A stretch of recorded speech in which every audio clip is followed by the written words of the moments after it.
Hoy quiero comparar dos formas o dos caminos que conducen a un cambio en el nivel de conciencia. Quiero empezar con un ejemplo de la ciencia, para que lo separemos muy bien de lo que es la vida ordinaria, un cambio de conciencia en la vida ordinaria. Hace mucho tiempo, yo gasté muchos años de mi vida profesional y de mi vida de estudiante ocupándome de la epistemología, que es la disciplina filosófica que estudia las reglas del conocimiento válido, que es lo que separa, digamos, el conocimiento científico de un conocimiento no científico. Y gasté muchos años en eso, con muchos enfoques, desde la visión, digámoslo, marxista, del materialismo histórico, hasta los postulados del positivismo lógico en Alemania de 1920, hasta llegar a las contribuciones de Bertrand Russell y finalmente hasta rematar con la tesis de la refutabilidad de las teorías científicas que sostuvo Sir Karl Popper. Es como el remate de todo el esfuerzo epistemológico para demarcar el conocimiento científico. Quiero referirme a esa época es por lo siguiente, porque en esa época nadie discutía lo que se discute ahora acerca de la realidad, de qué tanto somos capaces de percibir la realidad. Porque en esa época todo el mundo estaba absolutamente convencido de que la división cartesiana entre rex cogitans y rex extensa era suficientemente clara para asegurarnos que cuando nos dedicábamos a la rex extensa, todo lo que medíamos, todo lo que calculábamos, todo lo que averiguábamos por la observación directa y la experimentación era, digámoslo así, definitivo. Era evidencia de que había una realidad externa a nosotros que podíamos conocer, cuyas leyes de movimiento podíamos estudiar y determinar, inclusive utilizar en la predicción tecnológica y científica de los eventos a acontecer. Entonces, en esa época, por ejemplo, nadie se preocupaba de pensar que todo era un asunto puramente de percepción, de que había problemas psicológicos como las creencias, el inconsciente, las deformaciones perceptivas ocurridas por cambios relativos del ambiente o por incluso enfermedades y cosas de esas. Entonces, por ejemplo, para nosotros hoy es la posición de Einstein, de que él prefería pensar que la luna seguía existiendo aunque él no la estuviera mirando. Eso para nosotros hoy es un realismo ingenuo. ¿Por qué? Porque la física nos metió en un descubrimiento tan extraordinario después de que se averiguó tanto sobre la percepción, sobre las creencias, sobre la conciencia, los estudios de la conciencia y todos los estudios relativos al cerebro nos llevaron poco a poco a todos los que estamos estudiando la ciencia y estamos al tanto de sus avances, a darnos cuenta, a percatarnos de que, por ejemplo, la luna, la visión de la luna, no me está dando realmente la imagen especular, digámoslo, la imagen que sale en un espejo de la luna, no, me está dando un procesamiento interno que hace mi cerebro y que después me presenta esa imagen, y que todo lo que yo conozco tiene ese proceso, o sea, todo es interno, no hay nada realmente que me permita a mí decir que hay por fuera lo que yo alcanzo a detectar aquí como existencia externa afuera de mí. Ese cambio se da en forma natural en la ciencia.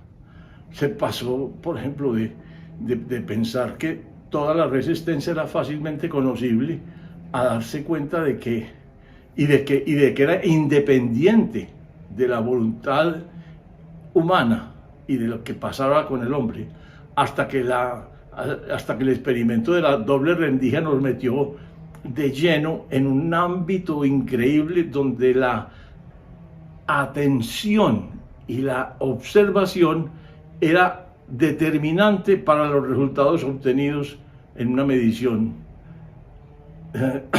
concretamente del comportamiento de la luz, porque evidentemente nos mostró que la luz se comporta como una onda cuando hacemos el experimento de la doble rendija sin intentar mirar por dónde pasaron los fotones, por cuál rendija fue que pasaron, pero que cuando le ponemos un detector para chequear exactamente por dónde fue que pasaron, se comporta es como una partícula, o sea que es un evento absolutamente contundente que abrió la física en dos prácticamente, la física que se ocupa, digamos, como de lo grande, y la física cuántica que se ocupa de todo lo que sucede en ese mundo de las micropartículas y del átomo y de las cosas infinitamente pequeñas.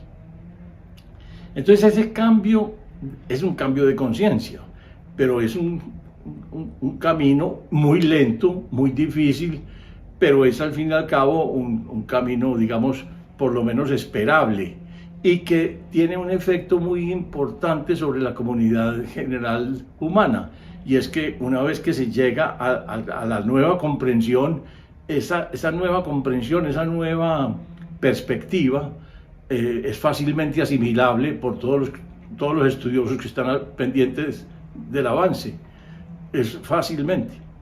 En cambio, en la vida ordinaria es muy complejo, y a eso quiero referirme para que lo distingamos bien. Por ejemplo, cuando yo estaba pequeño, en el colegio había un programa como de catequesis. Los muchachos jóvenes salíamos a dar instrucción religiosa y a divulgar el evangelio y algunas verdades que supuestamente tenía la religión católica para la gente. Y íbamos a distintos barrios con un programa donde se leía la Biblia, se explicaba, se comentaba, se ponía a la gente a discutir, en fin, y procedíamos entonces a esa actividad que llamábamos catequizar.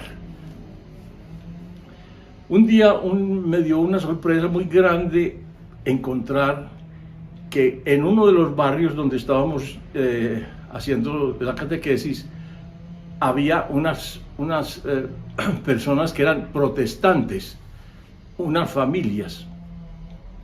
Y me sorprendió enormemente porque muchos de los muchachos, compañeros míos que estábamos en esa actividad, pensaron en arrojarles piedra a la casa de esos protestantes, con el apoyo directo de un hermano cristiano que nos acompañaba y nos dirigía a la actividad. Y yo me quedaba absolutamente sorprendido de esa actitud de tratar de, con piedras, señalar que el otro estaba en un pensamiento erróneo o falso o tal. Pero yo consideraba eso increíblemente abusivo, intromisorio, disruptivo, intrusivo, o sea, yo lo consideraba un atraco, y tuve que manifestarme en ese sentido y hacerle el reclamo directo al hermano, en el sentido más estricto inclusive de los términos católicos. Yo le decía, eso no es cristiano. ¿Cómo es posible que uno tenga esa actitud frente a otra persona que cree en otra variante que es del mismo cristianismo? Pero por Dios, ¿cómo se va a responder con violencia ante la discrepancia, digámoslo así, de creencias? Eso simplemente o hay que estudiarlo, o hay que tolerarlo, o hay que respetarlo, pero jamás atacarlo de esa manera. Después, para mí fue muy importante cuando, leyendo historia y y leyendo crónicas de otros siglos, mucho me ha gustado mucho la parte del medioevo que tuvo que ver con la reina Isabel I, el mismo Enrique VIII, el papá de ella, la época de María Tudor, la reina de Escocia, que también fue reina de Francia, bueno, pero eran reyes que tenían un problema o una situación, digámoslo así, una definición religiosa distinta. Por ejemplo, María Tudor era católica y la reina Isabel I era protestante. Pero la reina Isabel, por ejemplo, tenía un principio fundamental y es que no hubiera ningún inglés que fuera atacado o torturado o ni mucho menos muerto por causa de sus creencias religiosas. Y eso no era igual en otros países. Por ejemplo, en Francia eso existía la Inquisición, eso era pues de vida o muerte. Si se encontraba un católico o un protestante, eso era herejía digna de todo, de muerte, de expropiación de los bienes, de tortura. Eso era una cosa extraordinariamente grave, o sea, increíble eso. Entonces yo siempre me llamó la atención, sobre todo en mi niñez y en mi adolescencia, el ver que la gente la mayor parte de la gente, hasta los adultos, incluyendo para mí, incluyendo los clérigos, se llamaban católicos por decir alguna cosa, pero parece como si esa identificación se definiera por los hábitos, el ir a misa, el rezar el rosario, el tener los hábitos ordinarios de los católicos, el consumir, digámoslo así, en forma sencilla, los sacramentos típicos de la iglesia, en fin, pero no de ninguna manera asimilar los principios de vida. Eso era lo más raro del mundo. O sea, uno encontrar una persona en esa época, por lo menos en mi ambiente, dedicada a hacer de su vida una manera de hacerse más humilde, más sincero, más verdadero, más confiable, más amoroso. No, eso no existía. La gente se definía como católico o como protestante, como lo que fuera, pero por los hábitos. Entonces, para mí, ese sí era un gran problema de conciencia, porque era ¿cómo logramos que la gente deje de identificarse con hábitos y rituales y en cambio entienda que el mensaje básico se relaciona directamente con la manera como él es y con la manera como vive? Y es que esa parte del cambio de conciencia ahí sí es mucho más difícil y mucho más lenta y mucho más, a veces, imposible de lograr. Por ejemplo, uno de los grandes problemas que hay ahí en el fondo, digamos, del trabajo, en el fondo del proceso psicológico que impide asumir ese nivel de conciencia, es que nosotros tendemos en forma casi que mecánica a rechazar todos los sentimientos que nos hacen sentir mal. Y todos esos sentimientos son el resentimiento, el odio, la ira, la sensación de abandono y de orfandad, la sensación de desespero, la falta de esperanza, o sea, todas las cosas como de sentimientos negativos. Nosotros tendemos a reprimirlos, a no sentirlos, a no admitirlos. Nos sentimos como si eso rebajara nuestro ser, como si no fuera digno de nosotros estar, por ejemplo, manifestando o sintiendo unos celos o una envidia fuerte hacia otra persona, por decir alguna cosa. Entonces nosotros tendemos a reprimir eso. Y el que no tenga acceso a esos estudios, el que no tenga ningún entrenamiento posible en manejar eso, casi que tiene prohibida la entrada a un cambio de conciencia. no llega a ella. Puede pasarse toda la vida entera y no llega. Y eso es una de las cosas increíbles, inclusive más preocupantes de la época actual, porque en la época actual donde la gente no para, está absolutamente orientada a consumir todo lo que le sirva de momento y todo lo que le satisfaga prontamente sus aspiraciones, necesidades y deseos. Eso es lo que está orientado. Entonces el que está orientado es como a la supervivencia. Nunca tiene el tiempo para parar, para decir, hombre, yo quién soy, cómo estoy viviendo, qué sentimientos y emociones me gobiernan. Porque, por ejemplo, si no se detiene uno a estudiar eso, uno no se da cuenta de que una sola emoción, por ejemplo, de resentimiento, genera miles de pensamientos asociados con eso. Un solo sentimiento de carencia, de que me faltan cosas para vivir, recursos elementales para subsistir, está generando miles de pensamientos de carencia.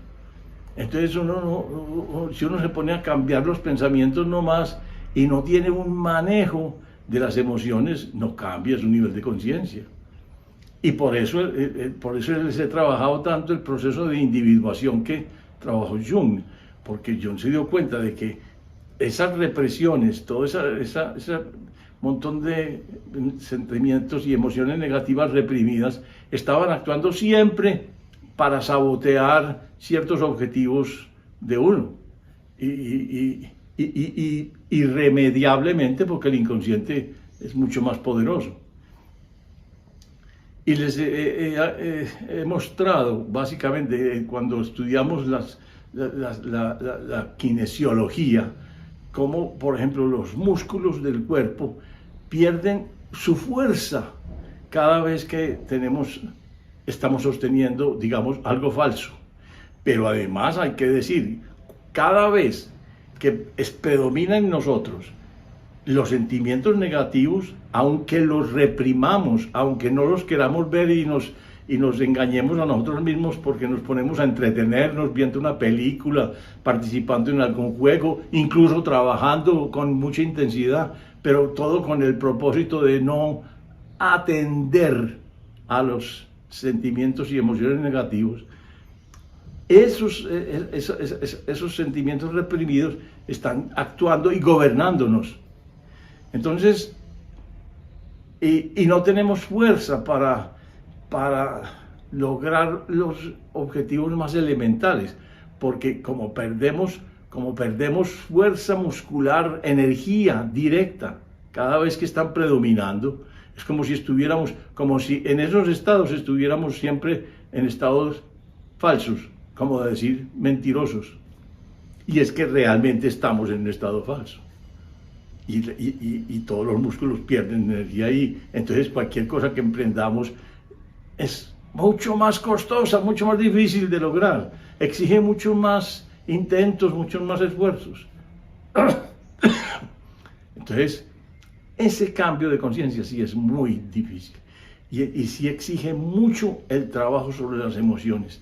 O sea, uno no da el paso y nadie dará el paso, digamos, de lo que llamamos el salto cuántico o simplemente el aumento del nivel de conciencia, si no es capaz de manejar sus emociones.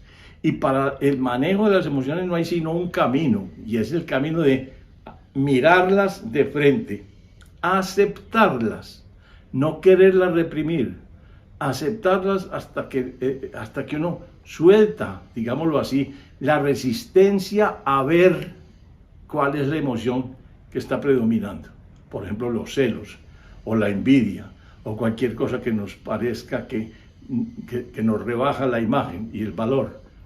Pero cuando lo aceptamos y nos damos cuenta de que está en nosotros y de que está generado por nosotros pasamos de la negación de eso a la aceptación profunda de eso.